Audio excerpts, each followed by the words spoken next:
Now we're going to talk about the situation, what it was. Before the defense of Van started, the Curațis, the villagers, were in the worst shape. In fact, in all of the interior, the Curațis had the worst shape. In fact, someone had said that their lot was worse than that of the rabbits of their field. And the reason is, of course, the rabbits are defenseless, totally defenseless. They can't fight back, plus they can hide, so the villagers couldn't hide. Their problem was worse. So the Turks, who had decided to annihilate the Armenians, had different ways of doing this.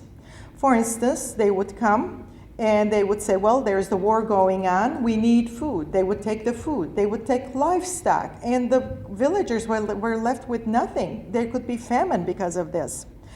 Some other things that they did, they would come and say, we need soldiers. So they would take all the young men, but they didn't use them as soldiers. They would kill them, or they would even beat them, or they would abuse them if they kept them alive. They wouldn't give them enough food or clothing. So in every way, the villagers' lot was absolutely awful. But then things started to change. If you recall, we have talked about this before, Cherimian Hayrik, who wrote to them and said, you have to defend yourself. Rafi, the writer, and so many others who would write. The political parties who came and brought guns and who trained them so that they could fight when there arose the need. So this is kind of a nice thing, because they used to create so many songs, the villagers, and we see them in the Herosamard songs, the revolutionary songs. And you can see the attitude changing. I'm going to read this for you.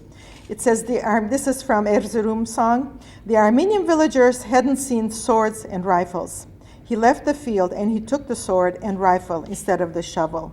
And this is what happened because of these men that were the heads of the Armenian people. But today, I'm not going to talk about them. We know a lot about them. We know about Aram Manukyan, how he organized the defense. And like I said, they lasted for about a month. And of course, they were the lucky ones because the Russian army came. Had it not been for the Russian army coming, we would have been totally annihilated.